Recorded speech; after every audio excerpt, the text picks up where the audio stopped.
Vocês precisam descobrir 4 pontos para dobrar os resultados que vocês têm nos glúteos. E tudo que eu vou falar aqui para vocês hoje, time, pode ser que seja novidade. Inclusive, o formato do glúteo. De nada adianta, por exemplo, vocês chegarem na academia com um treino que diz ser para glúteo e não utilizarem essas 4 estratégias. O que pode acontecer, por exemplo, é o que acontece comumente no CrossFit. Por um acaso, vocês já repararam no glúteo das crossfiteiras? É um glúteo com estética masculina, onde a gente não tem volume e forma feminina. Por mais que elas tenham quadris femininos, tanto a parte da estrutura óssea quanto a posição dos músculos, a gente vê uma estética masculina nas garotas do CrossFit. E quando a gente vai para o fisiculturismo, a gente nota uma discrepância gritante entre as atletas de fisiculturismo em relação às crossfiteiras. E a gente vê isso por quê? Porque se fosse tão fácil desenvolver glúteos, aquele treino que vocês fazem na academia, que tem leg press, levantamento terra, elevação pélvica, agachamento, seria o suficiente para vocês desenvolverem. Só que existem 4 questões que devem ser levadas em consideração quando a gente está falando de desenvolvimento de glúteos. Esse vídeo, ele dá início à Semana Protocolo Glúteo, que vai contar com mais 3 vídeos além desse. E eu vou querer que vocês fiquem atentos aos próximos vídeos para que a gente possa desenvolver glúteos redondos, firmes e empinados como nunca. No vídeo de hoje, em específico, a gente vai falar sobre quais são os 4 principais formatos de glúteo. Afinal, nada adianta vocês terem um treino de glúteo sem saber qual o formato do glúteo de vocês. Quais são as características de cada formato, quais os principais desvios posturais que podem estar limitando o crescimento do seu glúteo ou escondendo ele. Sim, existem desvios posturais que podem limitar não só o desenvolvimento, como também o desempenho do treino. E por último, a gente vai falar como treinar cada formato. Qual a melhor organização do seu treino de glúteo de acordo com o formato dele. Se esses assuntos interessam a vocês, sejam muito bem-vindos à Semana Protocolo Glúteo. Esse é o primeiro vídeo de 3. Vamos nessa!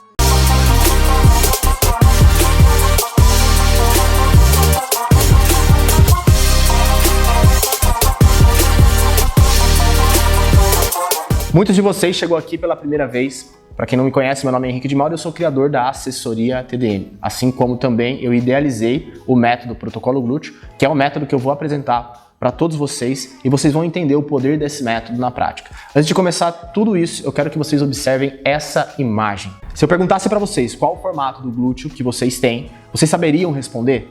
E além, vocês acreditam que o treino que vocês fazem hoje consideram o formato desse glúteo? Eu aposto que ninguém te falou isso antes, mas apesar de não ser científico, é uma questão pedagógica entender qual o formato do glúteo, o que envolve a construção desse formato, para que vocês possam tornar qualquer formato um glúteo redondo, firme e empinado. A gente vai falar sobre isso de forma bem detalhada e bem prática para você colocar todas as estratégias no seu treino. Apesar dos formatos dos glúteos não serem científicos, a ciência não vai lá e fica pesquisando quais são os melhores exercícios para esse formato, para aquele formato.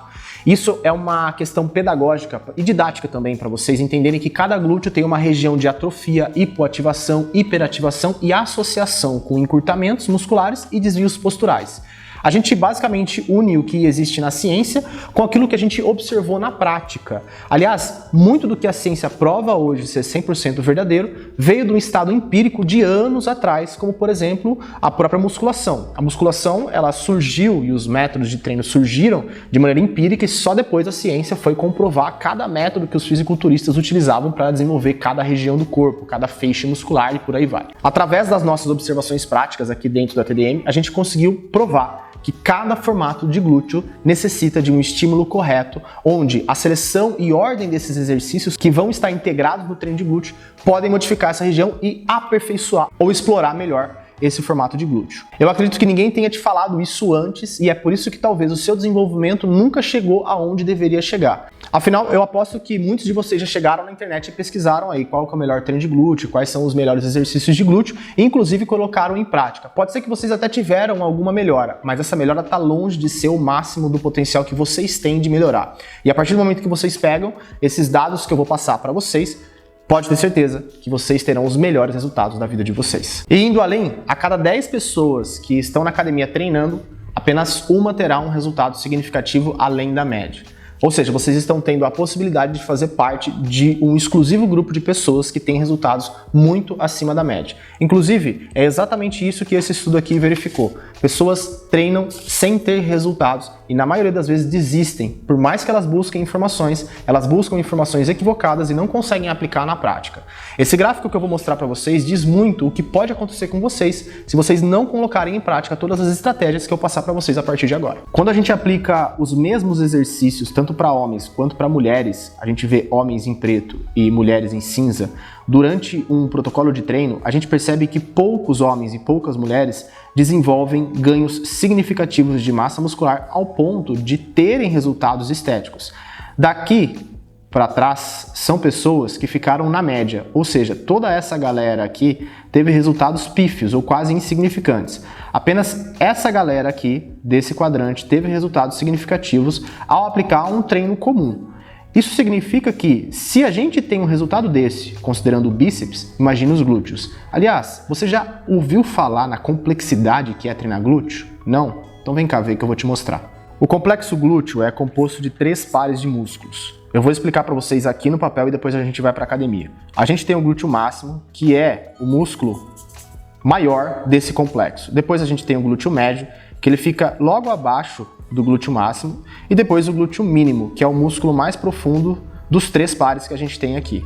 E cada um deles tem uma função diferente. Apesar do glúteo máximo ser o maior músculo que a gente tem no corpo e também o maior músculo desse complexo de 3 pares, ele precisa de um suporte do glúteo médio e do glúteo mínimo para executar alguns exercícios específicos, pois ele não tem a função absoluta em todos os exercícios. A principal função do glúteo máximo é a extensão de quadril e dar suporte para a abdução de quadril, que quem faz a abdução verdadeira de quadril é o glúteo médio. Mas vamos na academia que eu vou mostrar para vocês como isso aqui funciona na prática. Chegamos na academia, vamos lá. Vamos falar de glúteo máximo, glúteo médio e glúteo mínimo. Eu vou começar falando do glúteo máximo. Qual que é a principal função do glúteo máximo? É a extensão de quadril. Então, a gente tem extensão de quadril, por exemplo, no leg press. O que é extensão de quadril? Eu realizar isso aqui, ó, é extensão de quadril, tá? E a gente tem esse movimento no leg press. Quando eu realizo o leg press, eu quero que vocês observem isso, eu tenho uma flexão de quadril. Então, o meu fêmur está próximo do meu peitoral aqui, ó. Então, o meu quadril está flexionado. Vem um pouquinho mais perto aqui para você dar uma olhadinha. Se a gente parar para dar uma analisada, não sei se vocês vão conseguir ver, mas o meu glúteo ele está alongado aqui, ó. Não sei se é possível ver na câmera, mas o meu glúteo ele está alongado. Isso significa que ele está pronto para exercer uma extensão de quadril. E conforme eu realizo então a extensão, observem, eu tenho um encurtamento desse glúteo. Por quê? Porque é justamente o encurtamento muscular que faz com que exista a manifestação do movimento. Então, quando o músculo encurta, eu tenho a manifestação do movimento. Eu volto e eu tenho o alongamento. Por exemplo, ó, vamos dar uma olhadinha no bíceps. Eu tenho meu bíceps alongado aqui, então quando eu quero manifestar um movimento, eu quero fazer uma flexão de cotovelo, o meu bíceps automaticamente encurta. Ele precisa encurtar para manifestar esse movimento. Então quando a gente está falando de extensão de quadril, eu estou falando que o glúteo parte de uma posição alongada para encurtada, ou ele parte de uma posição encurtada para alongada. Isso é uma flexão de quadril. E o leg press faz exatamente isso. Vamos ver mais uma vez na prática? Vamos lá. Então, glúteo alongado, ok? Vou realizar a extensão do meu quadril. Glúteo encurtado. Então eu tenho a participação do glúteo máximo em todos os movimentos de extensão de quadril, desde que os movimentos respeitem certa cinética, certa biomecânica. Por exemplo, se a gente for falar do stiff, o stiff também tem uma extensão de quadril, só que a extensão de quadril do stiff está muito mais envolvida com posteriores biarticulares do que o glúteo. E o stiff, então, se torna um exercício para posteriores e não glúteo.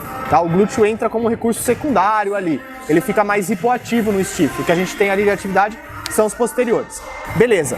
Só que tem outros 2 pares de músculos que a gente viu, que é o glúteo médio e também o glúteo mínimo. Falando em glúteo médio, eu vou dar um exemplo para vocês. Vamos trocar de exercício. Da mesma forma que eu dei o exemplo do stiff, que muitas pessoas acreditam que ele é um exercício para o glúteo e não é, eu posso falar da cadeira abdutora tradicional. Quando a gente fala de glúteo médio, que é um músculo mais profundo, que quando hipertrofiado ele joga o glúteo máximo para fora, a gente tem que considerar a posição que estamos na cadeira abdutora. A cadeira abdutora tradicional, ela vai utilizar muito do glúteo máximo, região superior, pouquíssimo do glúteo mínimo, justamente por conta da posição. Então a cinética do exercício, a biomecânica do exercício importa para atingir o alvo, ou seja, para eu regionalizar o estímulo. Para a gente atingir o glúteo médio, eu vou precisar de um step e preciso ficar de pé na cadeira abdutora. Quando eu realizo essa posição aqui, quando eu estou de pé, eu faço com que o meu glúteo máximo ele seja menos ativado e eu tenho uma atividade maior do meu glúteo médio, que é exatamente essa região mais profunda do glúteo. Se eu realizar uma abdução aqui, não vai dar para ver por conta da bermuda, mas eu tenho uma contração muito grande. Eu vou mudar a câmera de lugar para ver se vocês conseguem observar essa região aqui manifestando essa contração. Vamos colocar a câmera de outro ângulo agora. Vou passar vergonha aqui na academia só para gravar esse vídeo para vocês, mas ó, aqui é o glúteo máximo, certo? O glúteo médio ele tá aqui embaixo. Quando eu realizo essa contração, o meu glúteo máximo, se eu colocar a mão aqui, ó, ele não tá tonificado, ele tá frouxo, tá? Já o glúteo médio, que é essa região aqui, ó, tá super rígida. Então só o fato de mudar a posição, eu jogo o estímulo para a parte superior do glúteo. Eu vou manter a bermuda assim e vou sentar para vocês verem. Agora, ó, quando eu faço a abdução sentada, o meu glúteo máximo agora, essa região, tá tonificado, ele não tá frouxo, tá? E o meu glúteo médio aqui, ele não tem tanta participação. Isso você vai perceber também, dá uma olhadinha aqui pra mim, ó. Isso você vai perceber também na sensação do exercício. Quando você sobe, a sensação é muito local, muito naqueles pontinhos aqui em cima. Quando você desce, você tem uma sensação mais regionalizada na execução, na manifestação do exercício, tá? Se a gente quer ativar o glúteo médio, então, e mais a parte superior do glúteo máximo, eu vou precisar de um step e eu preciso ficar de pé para eu trabalhar nas linhas, ou melhor dizendo, nos ângulos corretos das fibras musculares do glúteo médio. Agora falando de glúteo mínimo, que é o músculo mais profundo, a gente vai ver outro exercício. Eu vou trocar de exercício agora, acompanha aí que a gente vai ver. Apesar do glúteo mínimo ser o mais profundo, ele tem uma função muito importante na estabilização da pelve. Esteticamente falando, ele não vai alterar tanta coisa no formato do glúteo, independentemente do formato que você tem. Ele vai alterar mais o quê? Na funcionalidade, ou seja, vai te deixar mais estável. O glúteo mínimo faz a abdução verdadeira lateral. Enquanto isso, o glúteo médio, ele faz uma abdução mais para a parte de trás, tá? Então eu quero anular a função do glúteo mínimo, eu preciso jogar o meu membro mais para trás para realizar a extensão naquela direção, tá? Dessa forma aqui, beleza? Aqui mais glúteo mínimo, aqui mais glúteo médio, tá?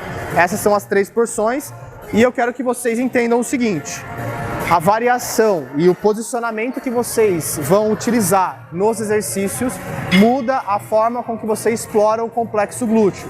E isso está totalmente relacionado à capacidade que vocês têm de transformar o glúteo de vocês, tá? Mas vamos voltar lá para o escritório, que eu tenho mais coisas para falar para vocês antes de voltar aqui para a academia e dar continuidade no papo. Vocês perceberam o porquê as crossfiteiras, apesar de fazer muitos agachamentos e muitos levantamentos, não têm um glúteo estético, como, por exemplo, as mulheres da musculação ou as mulheres do fisiculturismo? Existe a necessidade de uma exploração grande dos exercícios porque o complexo glúteo realiza diversos movimentos. E quanto mais específico é a seleção de exercícios de acordo com o tipo de glúteo, melhores serão os resultados que você terá no seu complexo glúteo. Mas a gente pode ir um pouco além. Você sabia que o glúteo máximo ele é dividido em porções, onde a gente tem porções superiores, mediais e inferiores, auxiliando diversos exercícios? Eu quero mostrar para vocês o local dessas porções utilizando essa figura aqui. Vamos lá. De forma resumida, a gente pode assumir que o glúteo máximo ele tem a porção superior, a porção medial e a porção inferior.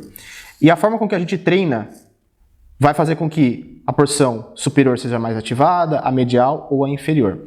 Eu vou dar um exemplo prático aqui, por exemplo, de um glúteo V. O glúteo V, geralmente, ele tem esse formato aqui. Isso significa que nós temos uma atrofia ascendente daqui para baixo. Ou seja, no glúteo V, exercícios que vão trabalhar mais tanto a porção medial quanto a porção inferior serão melhores para o desenvolvimento desse glúteo, para tornar ele um glúteo mais arredondado e também mais empinado, não deixando a porção superior de lado. Isso significa que o treino sempre vai ter como ênfase porção medial, porção inferior e como suporte a porção superior. Que tal a gente pegar essas informações e voltar para a academia e ver na prática como que isso funciona? Bom, vamos lá, voltei aqui agora, pelo menos um pouco mais de silêncio para vocês conseguirem prestar atenção no que eu vou falar. Quando a gente fala de porções do glúteo, a gente também tem que falar sobre exercícios. Eu vou demonstrar alguns exercícios aqui, não vou precisar de barras nem de máquinas para mostrar esse conceito para vocês, mas é bem simples. Vamos começar com a porção inferior do glúteo. Então, um agachamento, tá? Quando a gente realiza um agachamento completo, por exemplo, tá? Então eu desço, faço o agachamento completo, eu tenho uma quantidade muito grande de tensão na região inferior, ou seja, na cauda do meu glúteo. Então eu estou trabalhando mais na região medial inferior. Legal. Quando eu estou falando de agachamento, eu também posso assumir que eu tenho um estímulo na parte medial. Agora, olha que interessante. Quando a gente realiza um afundo tradicional, eu tenho uma atividade interessante em todo o complexo glúteo, justamente porque eu estou numa base unipodal. Então, exercícios unilaterais, eles têm essa característica de trazer ativação para todo o complexo glúteo. Por quê? Na primeira parte da academia, eu falei para vocês que o glúteo médio e o glúteo mínimo, eles estabilizam a pelve. E só o fato de eu fazer isso aqui, ó, eu já preciso estabilizar a pelve. E aqui a gente vai para uma parte prática para vocês fazerem aí. Vamos ficar nessa posição, tá? Vocês vão colocar a mão no glúteo de vocês, tá? Então coloca a mão nessa região aqui, que é a região superior do glúteo de vocês. E aí vocês tiram uma base. O que vocês vão notar? Que essa parte ela vai aumentar o tônus muscular dela em relação a essa parte. Então a parte inferior aqui do meu glúteo ela vai ficar sem tônus, tá bem mole, e aqui em cima eu fico com tônus. Ou seja, quando a gente fica em exercícios unilaterais, unipodais, eu trago atividade para essa região, tá? E aí eu posso variar. Por exemplo, vamos falar do búlgaro, que é um exercício que muita gente não gosta, mas é um excelente exercício. O búlgaro, quando você realiza ele, você está trazendo o estímulo não só para a região inferior, então a porção inferior, como medial e superior, justamente porque você está numa posição unipodal. Alguns exercícios não vão trazer tanta atividade para a região superior, como por exemplo a própria elevação pélvica. E por isso vocês podem utilizar as bandas elásticas sobre o joelho ou debaixo do joelho. O que muda? A atividade do tensor da face lata, tá? Basicamente é isso. Qual a lição que nós temos aqui? A lição é, existem exercícios que vão ser direcionados para a parte medial e inferior do glúteo máximo, então essas porções, e dependendo da forma com que vocês executam outros exercícios, a gente traz atividade para a região superior e medial. E a pergunta que fica é, beleza, e agora, quais exercícios devem compor um treino de glúteo? Tudo depende. Depende do formato, depende dos encurtamentos, depende das hipoativações e das hiperativações daquela região. O que não pode ficar na cabeça de vocês é a existência de um melhor exercício para glúteo e ficar discutindo se agachamento é melhor que elevação pélvica. Porque isso pode inibir vocês de ampliar os horizontes e treinar da forma correta. Tá? Então não existe melhor exercício, mas sim a melhor combinação de acordo com o tipo de glúteo que vocês têm, o tipo de padrão postural, o tipo de encurtamento, hiperativação e hipoativação. Tá? Ficou claro isso? Se vocês tiverem alguma dúvida, não se esqueçam, né? Vocês podem deixar aqui nos comentários que eu vou responder vocês, mas é isso, tá?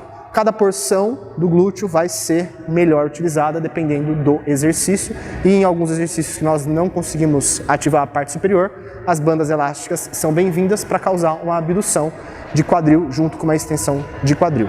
Ótimo, vamos continuar nosso papo que a aula ainda nem começou. Eu vou dividir a tela em dois e a gente vai falar das características de cada formato de glúteo para você entender o quão importante é tudo isso que eu falei até agora para você. Vamos lá, vamos começar com o glúteo V e o glúteo quadrado, que tem características similares. Por exemplo, nesses glúteos é muito comum a gente encontrar, se vocês observarem aqui na lateral, uma retificação ou uma retroversão do quadril. O que significa isso? A gente tem um giro do quadril para frente, é uma anteversão, uma retroversão, melhor dizendo, pélvica. Vocês já devem ter ouvido falar na retroversão pélvica no momento de realizar um agachamento. Agora imagine uma pessoa que tem essa retroversão pélvica o tempo todo ali naquela região. Isso modifica, por exemplo, até a usabilidade do glúteo durante os exercícios. E é muito comum isso acontecer tanto no glúteo V quanto no glúteo quadrado, e é por isso que a gente tem uma atrofia muito regionalizada nesses dois padrões de glúteo. Mas caso você ainda não tenha pegado o que é uma retroversão pélvica, é bem simples. Dá uma olhadinha nesse vídeo aqui que eu explico de forma resumida o que é. Então a retificação ela é basicamente isso aqui, ó. Então as costas aqui na região lombar, ela vai ficar plana, tá vendo? Tá? Isso é uma retificação.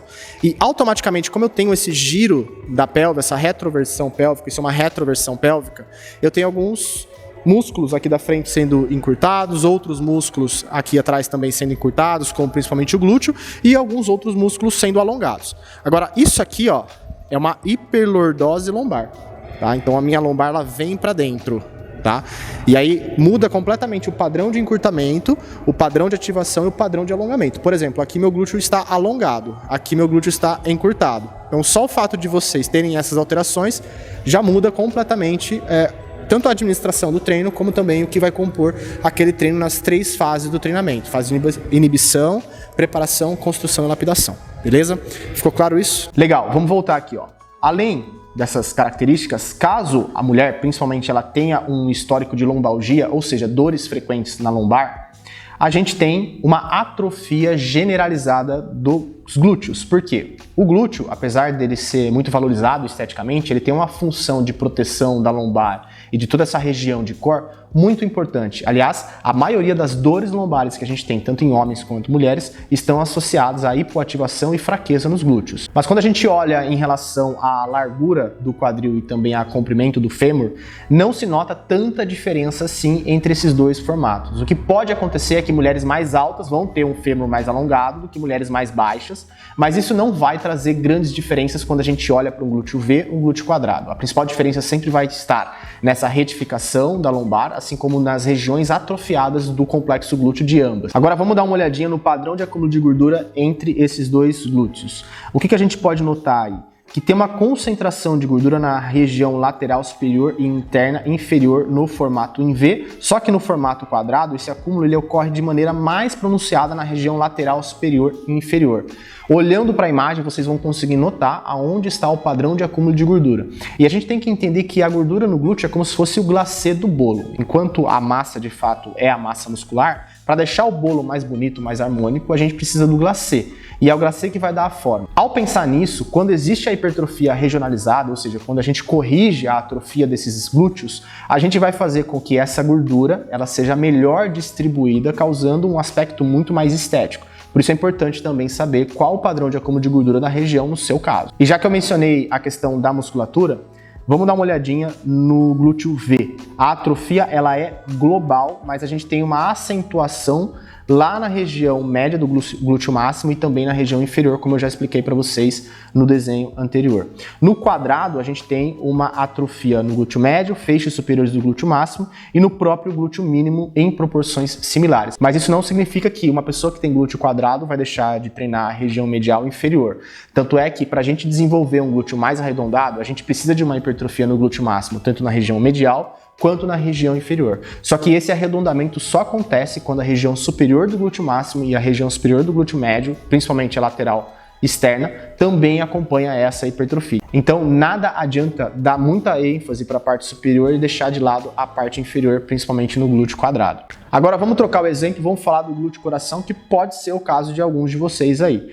Nesse glúteo, ele é um formato que tem uma estética interessante. A gente tem uma facilidade de melhorar a estética do glúteo coração maior do que o glúteo em V e o glúteo quadrado, porque a gente tem algumas condições específicas e características desse formato. E o que a gente pode notar nesse glúteo? Primeiro, a cintura fina, e é exatamente por isso que a gente tem esse aspecto de glúteo formato coração. Então tem muita relação com a posição das costelas e a linha de cintura, vocês vão poder notar aí.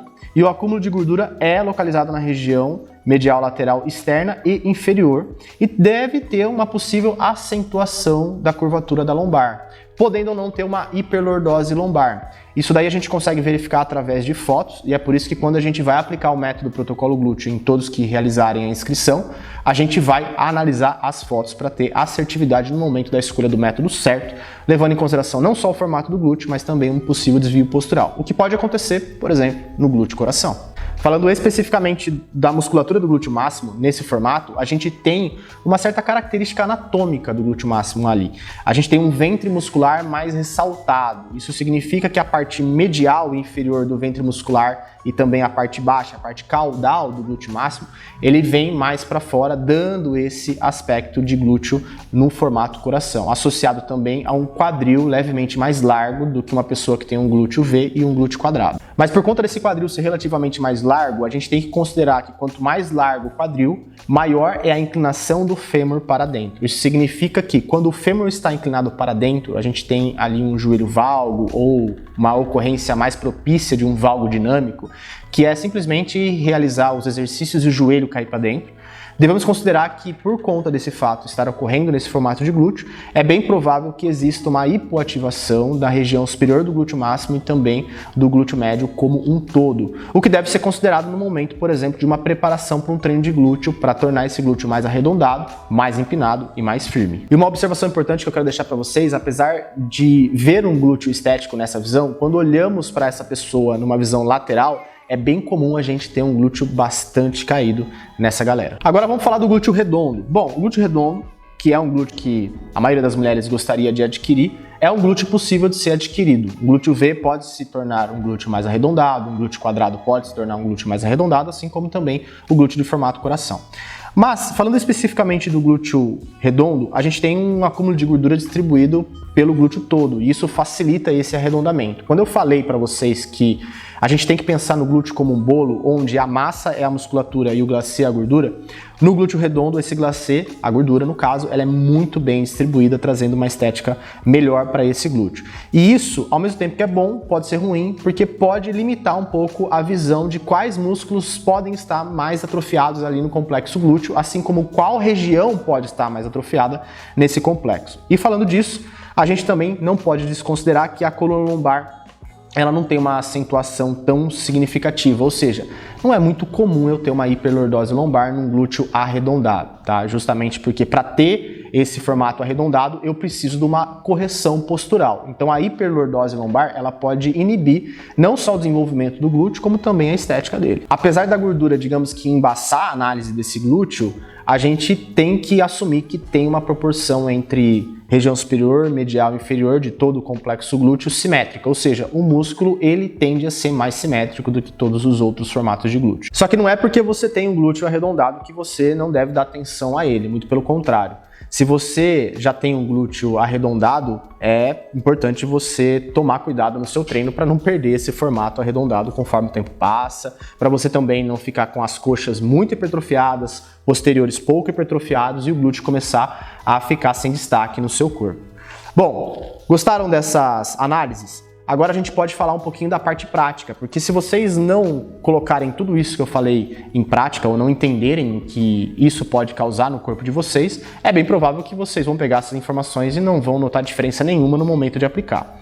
Para isso, eu quero falar de alguns exercícios para cada glúteo e vamos abordar esses exercícios lá na academia de maneira prática para vocês entenderem como que é mais simples do que pode parecer, ao mesmo tempo que, se não levado em consideração a característica do glúteo, é bem provável que vocês vão estar na academia treinando e não ter resultado nunca. É imprescindível seguir as 3 fases em uma sessão de glúteo. A primeira fase ela tem que inibir alguns músculos que vão roubar o estímulo do glúteo e até impedir com que vocês explorem o máximo do potencial do glúteo, porque elas interrompem a dinâmica da manifestação da técnica dos exercícios.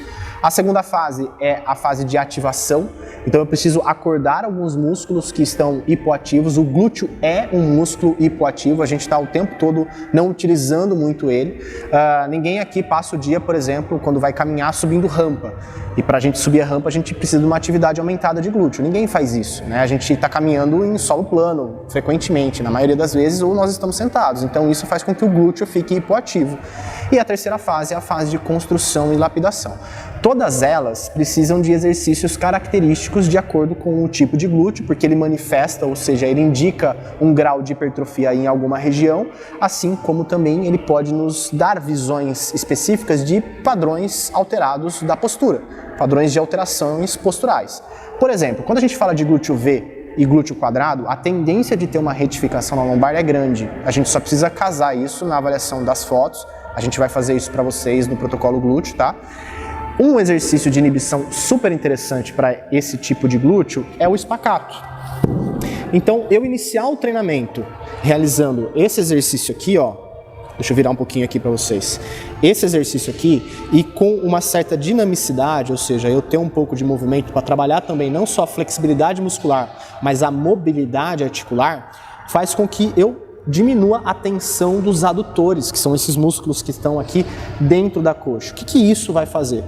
Vai fazer com que a eminência, por exemplo, de retroversão de quadril em movimentos mais profundos, como o próprio agachamento profundo, um leg press completo, fique muito menor. e a gente protege essa coluna lombar e faz com que as atividades dos adutores diminuídas possibilitem um estímulo aumentado do complexo glúteo. Porque quanto mais tônico, quanto mais atividade eu tenho nos adutores, menos atividade eu vou ter nos glúteos para realizar extensão de quadril. Então, para um glúteo quadrado e um glúteo V, com as características que eu acabei de mencionar, esse alongamento na fase de inibição é extremamente interessante.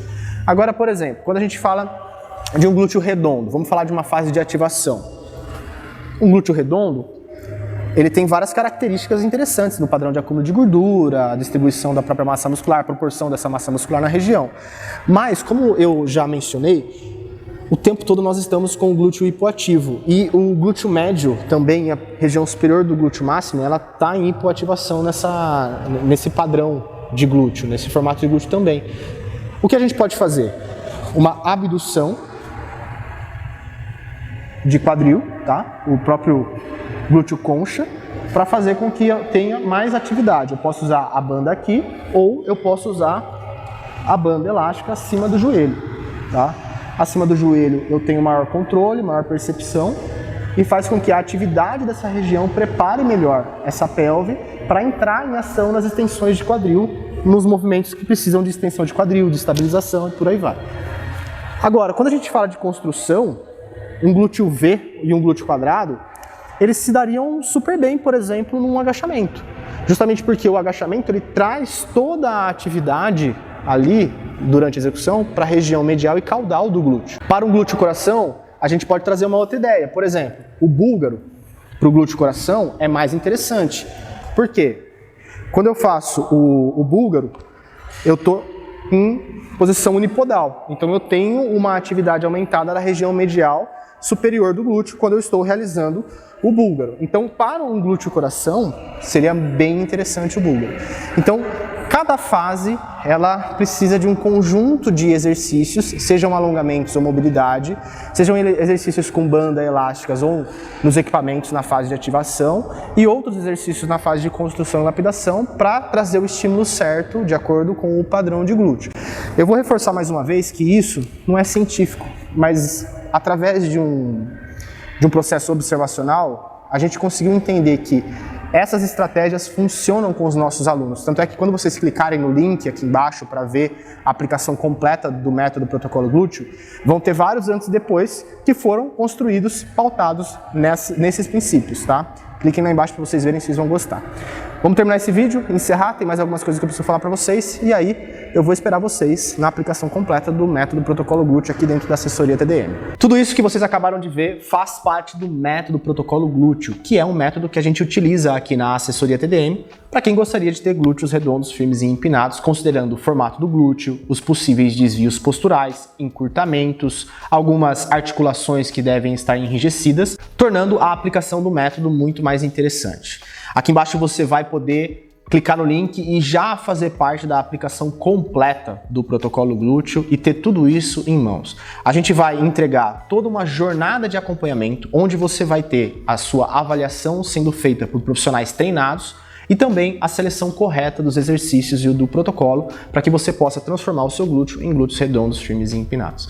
Associado a isso, provavelmente você deve ter um objetivo, seja emagrecimento ou hipertrofia. Por isso, nosso time de nutricionistas vai deixar pronto para você um planejamento alimentar completo, voltado ou para emagrecimento, definição muscular, ou para ganho de massa, ganho de peso, hipertrofia. A decisão é sua. Vamos avaliar o seu glúteo, a sua postura, os possíveis encurtamentos, as dificuldades na mobilidade, entregar a melhor dieta e fazer você evoluir como nunca.